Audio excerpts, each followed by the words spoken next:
একাত্তরে জামাতের ভূমিকাটা কি ছিল? এরকম তো আমরা বলেছি একাধিকবার, আমাদের সে সময়ে রাজনৈতিক অবস্থানটা ভিন্ন ছিল, এটা সকলের জানা। কিন্তু আমরা বাংলাদেশের বাস্তবতা মেনে নিয়ে এখানে বাংলাদেশের স্বাধীনতা সার্বভৌমত্বের হেফাজতের জন্য আন্তরিকভাবে প্রচেষ্টা চালাচ্ছি। এই দেশকে একটি আধুনিক কল্যাণ রাষ্ট্রে পরিণত করার জন্য আমরা চেষ্টা করে যাচ্ছি। আপনি বলেছিলেন, আবার বলছেন যে 71 সালে ভিন্ন প্রেক্ষাপটে দেশের জনগণ পাকিস্তান থেকে আলাদা হওয়াকে স্বাধীনতার জন্য প্রয়োজন মনে করেছে। আপনারা প্রয়োজন মনে করেছিলেন কিনা? আমাদের অবস্থান তো ভিন্ন ছিল, সকলে জানে, কিন্তু জনগণ যেটা মনে করেছে, যেটা বাস্তব, সেটাকে আমরা মেনে নিয়েছি। এটা সকলেই বোঝে, বিবেকবান সকলেই বোঝে। এই দেশ এখন, এই দেশের জন্য এখন শান্তিপূর্ণ একটা পরিবেশ প্রয়োজন। এই দেশের ক্ষুধা, দারিদ্র, বেকারত্বের অভিশাপ থেকে যদি দেশকে মুক্ত করতে হয়, তাহলে একটা শান্তিপূর্ণ সহাবস্থানের প্রয়োজন। জাতিকে ঐক্যের দিকে ধাবিত করা প্রয়োজন, অনৈক্যের দিকে নয়, বিভক্তির দিকে নয়। তাহলে এটা আপনাদের জন্য একটা হুমকি। এই হুমকির বিরুদ্ধে আপনারা লিগ্যাল অ্যাকশন নিচ্ছেন। এটা হুমকি গোটা জাতীয় অস্তিত্বের প্রতি, একটা সেন্টেম আপনাদের প্রতিও। দেশ থাকলে আমি থাকি, না থাকি অন্তত আপনারা থাকেন। কাজে আমরা আমাদের কি হবে নয় চিন্তায় অস্থির হওয়া উচিত না, দেশের কি হবে, জাতির কি হবে সেই চিন্তা করা। আরেকটা জিনিস বলেছেন যে স্বাধীনতার পর এখন স্বাধীনতার পক্ষ বিপক্ষ শক্তির কোনো প্রশ্নই আসে না। পৃথিবীর বিভিন্ন দেশে যখন স্বাধীন হওয়ার পরে পক্ষ বিপক্ষের শক্তি বলে একটা কথা থাকে। এক্সাম্পল দেন। জি, একটা নাম বলেন। না না, একটা এক্সাম্পল দেন আপনি। এবং কোন দেশে না না কথা বললে তো হবে না। আপনি একটা এক্সাম্পল দেন যে পৃথিবীর কোন দেশে দেশ স্বাধীন হবার পর এইভাবে স্বাধীনতার পক্ষ এবং বিপক্ষের কথা বলে বছরের পর বছর রাজনীতি করা হয়েছে। একটা এক্সাম্পল দেবেন। একটা এক্সাম্পল দেবেন। আমি একটা নাম বলে যারা যুদ্ধাপরাধী ছিল, নাম বলে বিশ্বযুদ্ধ সময় যারা যুদ্ধ না, আপনি ক্রস করে নাম ঠিক আছে, সেই যুদ্ধ সময় যারা ছিল তার মানে হচ্ছে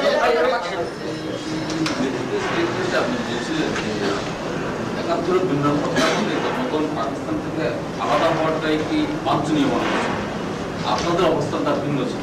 আমি কি এটা ধরে নিতে পারি সেদিন আপনাদের যে অবস্থানটা ছিল সেটা পুরো বিপুল অবস্থান ছিল না? ধন্যবাদ আপনার সাথে। দেখুন, গণতান্ত্রিক মূল্যবোধকে যদি আমরা মেনে নেই, তাহলে রাজনৈতিক সিদ্ধান্তের ক্ষেত্রে মত পার্থক্য, মত ভেদ হওয়া এটা অবাস্তব, অস্বাভাবিক নয়। সেটা আমাদের একটা রাজনৈতিক মত পার্থক্যের ব্যাপার, কিন্তু আমরা বাস্তবতাকে মেনে নিয়েছি। এরপরে আর এই প্রশ্ন উঠতে পারে না। কি সালে শেখ মুজিব যে স্বাধীনতা ঘোষণা করেছিলেন সেটাকে আপনারা কিভাবে মূল্যায়ন করেন? দেখুন, আমরা মনে করি সেটা একটা বাস্তবসম্মত সিদ্ধান্ত ছিল। প্রথমত আপনারা দেখুন, 16 ডিসেম্বরের পরে 3 মাসেরও অধিক কোনো জায়গায় মুক্তিবাহিনীর ক্যাম্পের মাধ্যমে গ্রাম পর্যায়ে এক ধরনের বিচার হয়েছে, এবং সেই বিচারে কি হয়েছে আপনাদের সকলের জানা আছে, যেটাকে সরকারও শেষ পর্যন্ত নিজের পক্ষে বুমেরাং মনে করে গুটিয়ে এনেছেন। এরপরে হাজার হাজার মানুষকে জেলে পড়া হয়েছে, 37,000 মানুষ জেলে ছিল। অ্যামনেস্টি ইন্টারন্যাশনালের রিপোর্ট অনুযায়ী তার মধ্য থেকে মাত্র 4,000 লোকের বিরুদ্ধে কেস আনা হয়েছিল, তাও তার মেরিট বিচার ছাড়া। এই পর্যায়ে অ্যামনেস্টি ইন্টারন্যাশনালের পক্ষ থেকে প্রেসার ছিল। আমাদের দেশের কয়েকজন প্রবীণ, সুতার এখন দূরে নেই, আবুল মনসুর মরহুম, এরপরে অধ্যাপক আবুল ফজল, এদের পক্ষ থেকেও সরকারকে পরামর্শ দেওয়া হচ্ছিল। সেই আলোকে সাধারণ ক্ষমা ঘোষণা করা হয়েছিল, এবং সেখানে 4টি সুনির্দিষ্ট অভিযোগে যারা অভিযুক্ত তাদেরকে জেনারেল অ্যামনেস্টির বাইরে রাখা হয়েছে। আপনাদের পরিষ্কার জানা আছে, পার্লামেন্টও আওয়ামী লীগের সদস্যরা বলেছেন, হত্যা, ধর্ষণ, লুণ্ঠন, অগ্নিসংযোগ। আমরা পরিষ্কার বলতে চাই, এই 4টি স্পেসিফিক অভিযোগে আমাদের কাউকে অভিযুক্ত করা তাদের পক্ষে সম্ভব হয়। 3.5 বছর ক্ষমতায় থাকা অবস্থায় তারা বহুভাবে ট্রাই করেছে, কিন্তু কোন অবস্থায় আমাদের কারো বিরুদ্ধে এই সুনির্দিষ্ট অভিযোগ আনতে পারে। অনেক বছরের দিশা আসছে, প্রতিবাদ হয়েছে, মাঝে মধ্যে হয়েছে, কিন্তু বর্তমান অবস্থাটার মতো ছিল। ওনাকে যখন জামাত ইসলামের আমির করা হলো, তার প্রেক্ষাপটে আপনারা বলছেন যে দেশের সার্বিক স্বার্থে সব কিছু বিবেচনা করতে হবে। আমার প্রশ্নটা হলো যে যদি পরিস্থিতি হয় গোলাম আজম সাহেবকে জামাতের আমির থেকে সরাই দেওয়া হয়, তাহলে পরিস্থিতি শান্ত হবে, তাহলে কি আপনারা তা করবেন? আমাদের অভিজ্ঞতা এটা নয়। গোলাম আজম সাহেবের ব্যাপারে আজকে আপনারা হয়তো শুনছেন যে ৭১ অভিযোগ আনা হচ্ছে। আমি আপনাদের কাছ থেকে জানতে চাই ৭০-এর আগে কি কোনো ৭১ ছিল? ৭০-এর আগে কোনো ৭১ ছিল না। তখন গোলাম আজম সাহেব ভাষা সৈনিক হিসেবে পরিচিত ছিলেন। ৫০-এর দশকের ৬০-এর দশকের সকল গণতান্ত্রিক আন্দোলনের প্রথম সারির নেতা হিসেবে স্বীকৃত পরিচিত ছিলেন। এরপরে ৭০-এর নির্বাচনী অভিযানে যখন তিনি নেমেছেন, তার মিটিং এ বাধা দেওয়া হয়নি। পল্টন তার প্রমাণ, আরো বহু প্রমাণ আছে। ১৯৮৮-তে সাইদি সাহেবের তফসিল মাহফিলে পর্যন্ত বাধা শুরু হলো। কি জন্য?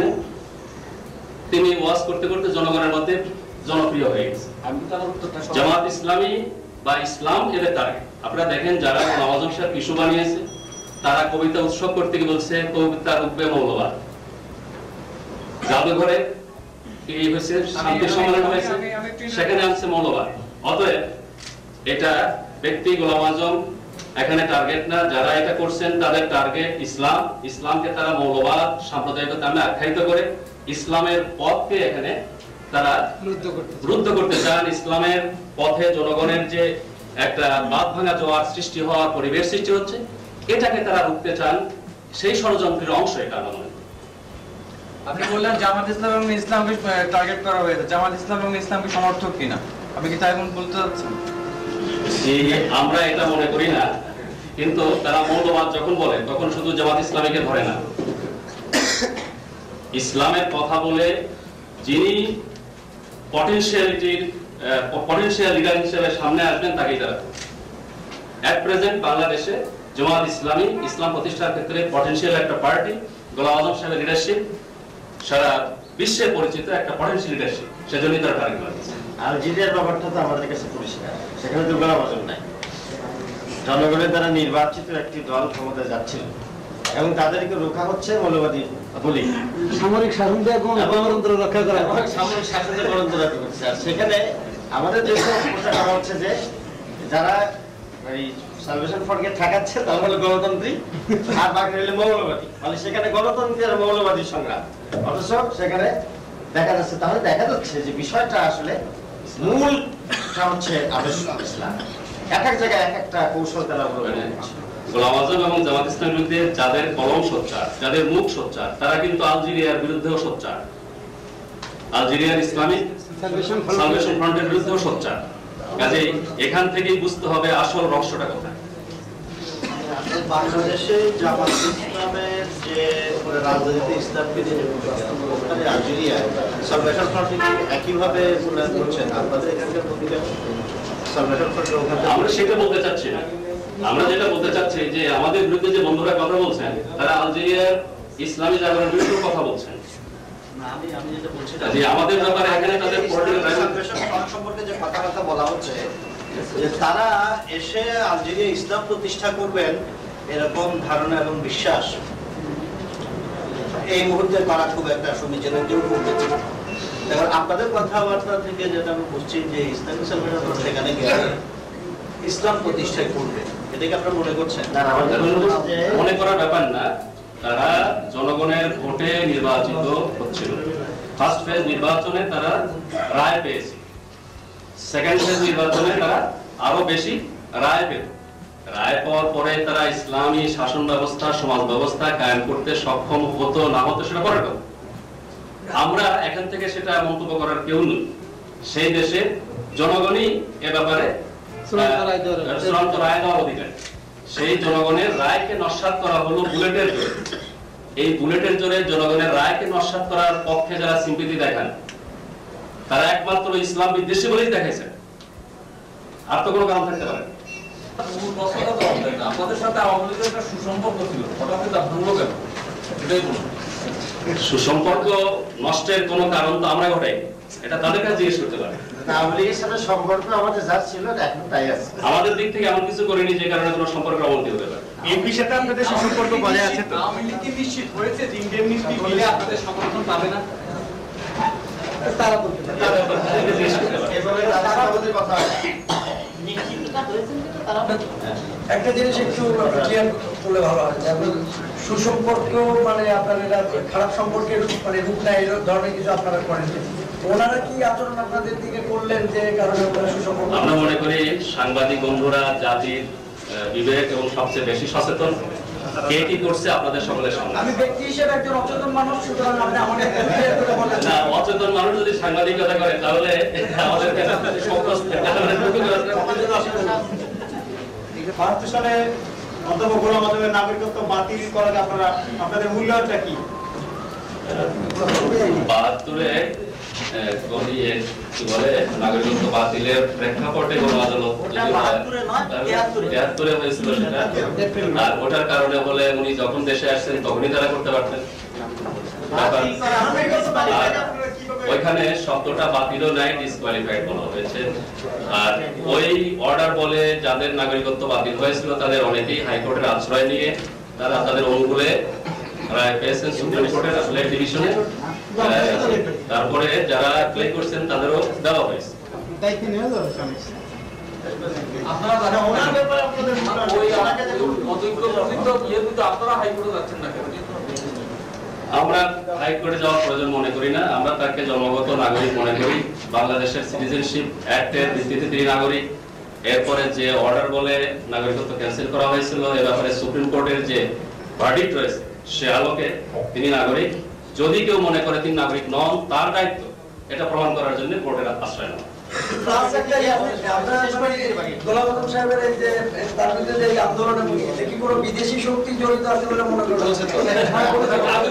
দেশবাসীকে সব ব্যাপারে তথ্য দেওয়ার দায়িত্ব সাংবাদিক বন্ধুদের। আপনাদের পরিবেশিত তথ্যের ভিত্তিতে আমরা